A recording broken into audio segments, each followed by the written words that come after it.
Bonjour à tous et bienvenue dans Grand Place. Nous sommes toujours dans l'Arajois pour ce 4e numéro. Nous sommes plus précisément dans le cloître de l'abbaye de Saint-Va qui a été transformé en musée des Beaux-Arts. Et pourquoi nous sommes là? Eh bien parce qu'en ce moment, il y a une exposition avec 100 chefs-d'œuvre en provenance directe du château de Versailles. On va la visiter dans quelques instants. Mais d'abord, allons rejoindre Anouk. Il est question de radio aujourd'hui. Regardez, les premiers transistors. Et il y en a un paquet. Alors ici, nous sommes chez Albert Chartré. Il est collectionneur de radio, comme vous pouvez les voir. Alors il y a différentes années, 1940, 50, 60. C'est un vrai musée, un trésor. Je vous propose de le rencontrer, mais ça, ce sera tout à l'heure. Merci beaucoup Anouk et rendez-vous donc dans quelques instants. Et nous revoici au musée des Beaux-Arts à Arras avec Anne Hainaut. Bonjour Anne. Bonjour. Vous êtes la directrice de ce musée et vous êtes avec nous pour parler de cette magnifique exposition en ce moment. Le château de Versailles en 100 chefs-d'œuvre. 100 pile poil. Un peu plus. Un petit peu plus. Oui. Et d'ailleurs, ça commence par ce qui est derrière nous, en fait. Qu'est-ce que vous pouvez me dire sur ce bureau? Alors en fait, c'est le bureau du dauphin, donc fils de Louis XV, qui a été fait en 1745. Et c'est donc un chef-d'œuvre de menuiserie et d'ébénisterie donc, qui est présenté ici. Et vraiment une œuvre de mobilier caractéristique du style Louis XV. Alors, quel est le principe d'abord de cette exposition? D'abord, c'est la deuxième exposition du partenariat qui unit la ville d'Arras, la région des Nord. carrosses. Voilà, la région Nord-Pas-de-Calais et Versailles. Donc après le succès des carrosses, il a fallu relever le défi.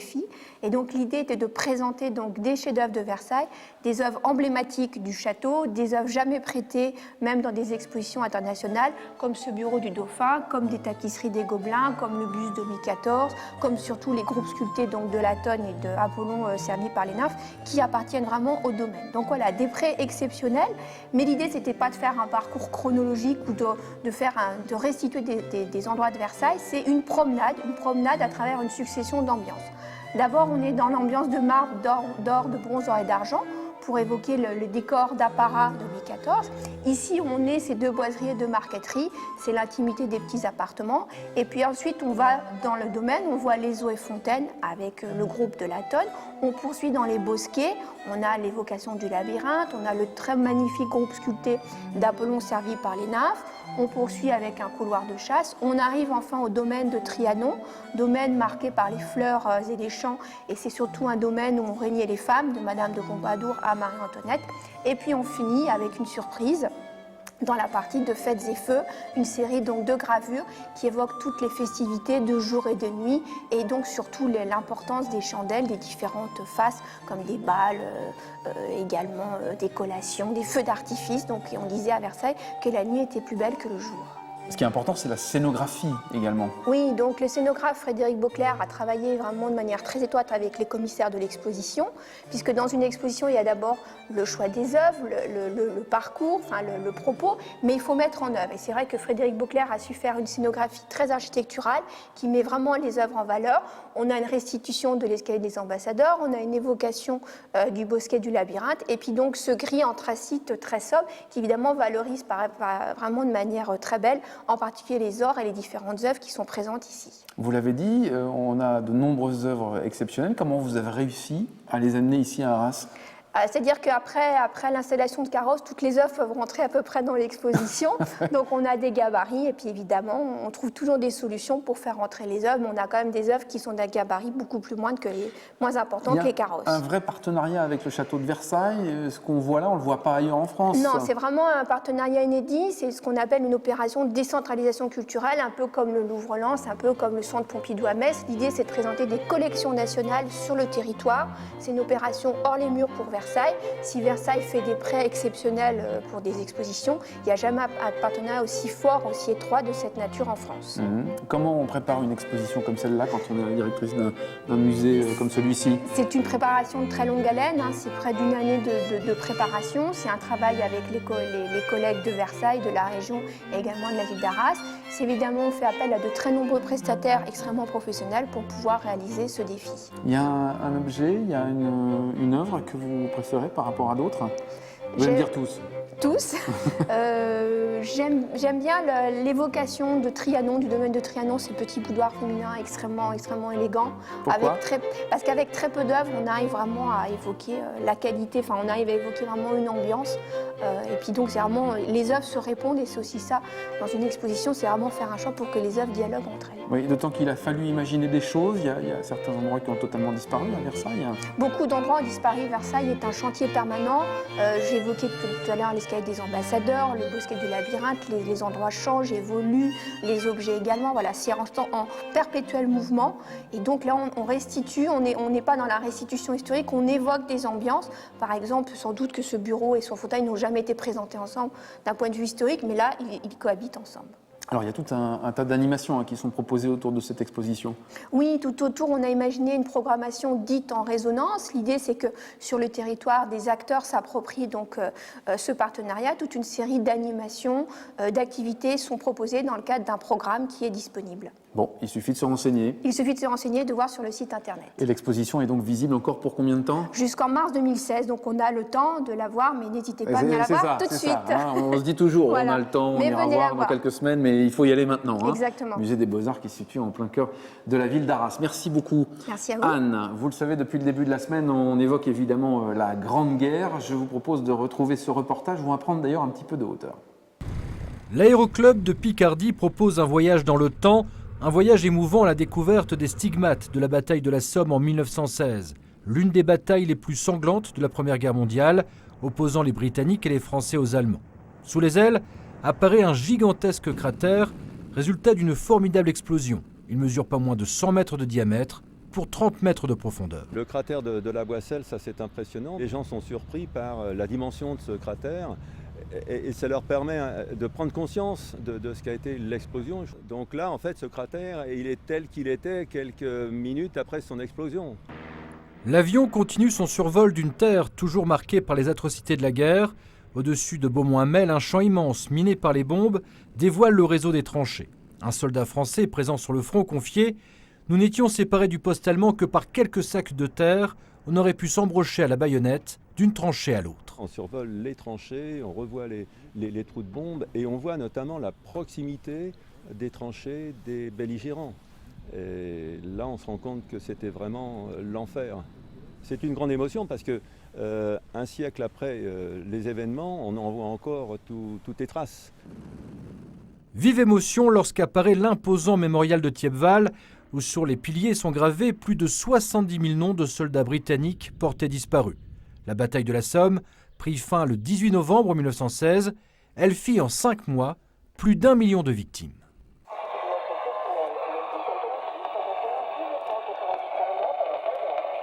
Albert, on est dans un beau musée, hein. C'est votre musée personnel ici, Oui. Le musée de la radio, on peut dire ça? Oui, voilà. Et ça date de quand alors ce petit musée, cette passion pour les radios? Un cadre du personnel chez Béninsey qui avait trouvé un poste de radio à une brocante à Arras. Donc il a pensé à moi puisque j'avais appris tout ça. Et il est venu me voir pour savoir si je ne pouvais pas y regarder. Ça faisait quand même presque 38 ans que je n'avais pas mis mon nez dans un poste de radio puisque j'avais quitté la radio pour rentrer chez Bénin dans l'électronique industrielle et l'électricité industrielle. Un quart d'heure après, le poste de radio, il était en fonctionnement. Mais donc, disons que j'avais attrapé un virus, puis c'est à partir de là que tout a été lancé. Les postes qu'on a ici, Albert, est-ce que ce sont des postes qui étaient déjà en état de fonctionnement ou bien c'est vous qui avez tout réparé? Non, pratiquement, il faut compter que 95% des TSF que vous avez ici, ils étaient hors d'usage. Voilà. Vous avez mis votre patte là-dedans Oui, pour que ça c'est-à-dire fonctionne? que, voilà,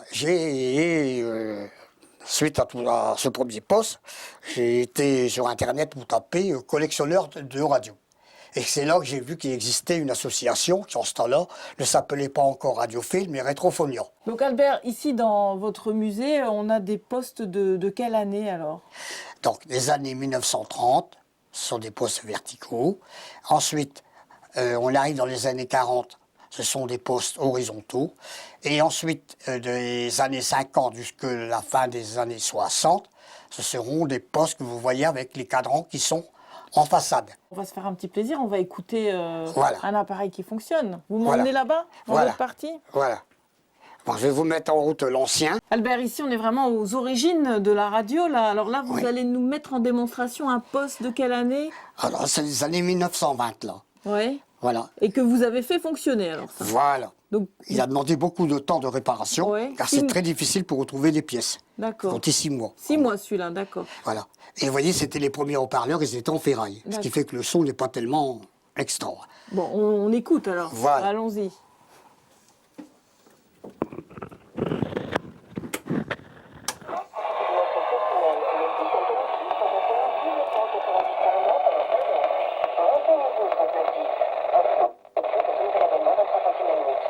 Voilà. C'est quelle fréquence là? C'est quelle station? Vous savez? Ça, c'est Europe 1. C'est vrai que c'est pas très audible. On va l'éteindre et on va écouter Voilà. autre chose. Albert, c'est un vrai trésor chez vous. Alors celui-là, c'est un poste Fin des années 30, 39 et tous les années 40. alors qui fonctionne avec des lampes, c'est ça? Voilà. Donc il faut l'allumer avant que ça marche. Il faut que ça se chauffe avant. Ah oui, d'accord, c'est Voilà. ça. C'est la lampe. Voilà. Vous voyez, bon, ça va Et très vite. celui-là aussi, vous l'avez réparé. Tous les appareils que vous voyez sont tous réparés. Donc il ne fonctionnait pas avant. Non, On voit ça, ça chauffe. voilà. Je vous expliquerai ce que c'est ça. Et là, on entend. Le documentaire Comment j'ai testé les maths d'Olivier Payon à travers le livre La maison des mathématiques que je viens de. C'est la même publier station avec radio que Non, tout là, à ça l'heure. doit être France Info. photographe Vincent Moncorgé. Voilà. D'accord. Musée moderne. Voilà. Là, le son est mieux. On Ah évolue. ouais, hein. c'est le début à tout, hein. C'est le but. Ah ouais, hein. Musée pour tout public, aussi bien Voilà. pour. Alors ici, vous voyez, On va baisser le son alors. Baissons le son. Qui veulent savoir. Oui, dites-moi alors. Là, on et voit. là, c'est ce qu'on appelle un œil magique. Si on est à côté de la station, regardez, vous avez un vert clair Ouais. et vous avez un vert foncé. Ce qui fait que si on est à côté de la station, le vert foncé, il s'écarte. Je suis sûr qu'on. Regardez, on le voit d'ici. Ça dépend si la puissance de réception. Regardez Ah, là. oui, oui, je vois, d'accord. Vous voyez, quand on revient bien dessus, Ce genre de musée. Le nôtre sera encore plus riche et encore Il plus complet rétrécit, que ce qui se passe à d'accord. l'étranger. Qu'est-ce qui vous plaît à réparer comme ça ces postes ben, c'est redonner vie, il n'y a pas, c'est formidable. Quand vous voyez les tas de délabrements qui sont, puis qui repartent à nouveau, c'est formidable. Et que ça fonctionne toujours, quoi. Voilà. C'était bien fait finalement la technique Ah ouais, de ce d'avant. temps-là, attends, ça durera encore peut-être 100 ans, peut-être. Ouais. Mais votre transistor, Non. Bah, souvent quand il est cassé, en Je vous général. mets de la on nous dit, musique. Allez, on y va.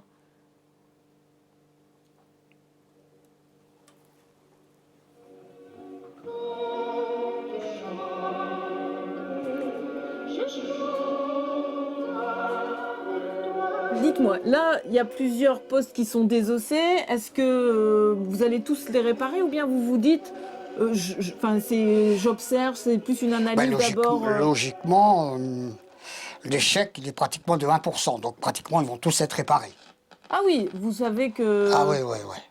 Ah ouais. Alors, c'est Bon, quoi le diagnostic? Vous regardez quoi en priorité?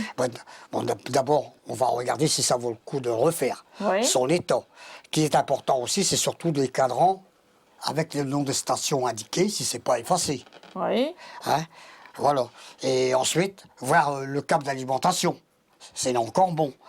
Si le châssis, il faut voir s'il n'est pas percé, qu'il n'y a pas des plaques de route qui se détachent. Tout ça. Tout ça, vous pouvez refaire alors? Tout ça, on peut le refaire. D'accord. Et alors après, une fois Voilà. que tout Et ça est... après, bon, quand j'ai décidé que je vais le refaire, je repère les éléments. Pour quand je vais les remettre, que je les remette à leur place. Ah, voilà. Donc le Vous petit voyez croquis. OK. Voilà. Hein, Et pour après... bien les remettre en place. Bien sûr, il a été pris avant des photos et tout ça. Hein. Et Combien de temps alors, par exemple, pour un... Celui-là, il là, va- tout complet, pratiquement, ben, il va falloir une semaine. Ben, merci Albert, je vois qu'on a affaire à un professionnel. Je vais vous laisser continuer à travailler dans votre atelier. Merci beaucoup. Et puis on peut dire aussi que vous donnez rendez-vous aux gens à une exposition, mais c'est en janvier, hein, c'est ça? C'est le 25 janvier. Voilà, le 25 janvier à Chicourt. Et Voilà. vous exposez pas mal de postes. Ça C'est-à-dire sera qu'il y a l'occasion de vous voir. des adhérents qui viennent de toute la France. Voilà, ok. Le Voilà. rendez-vous est pris 25 janvier 2015. Merci. Eh bien, on en profite maintenant pour continuer sur notre agenda culturel.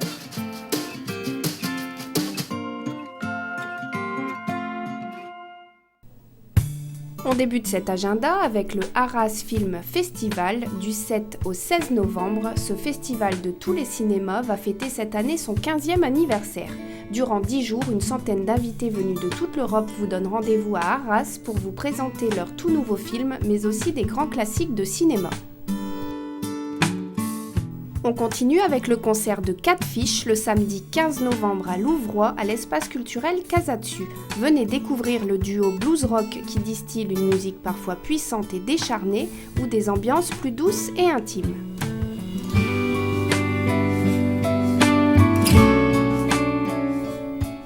Venez découvrir le spectacle Sillon le vendredi 14 novembre à 20h30 à Arques sur une musique électro-répétitive entourée de 5 danseurs issus de techniques différentes. La vision de la beauté et diversité humaine du chorégraphe hypnotise le public et la magie opère dès le premier tableau. Le musée des Beaux-Arts de Cambrai vous présente Caricatures françaises pendant la Grande Guerre, une exposition visible jusqu'au 15 février 2015.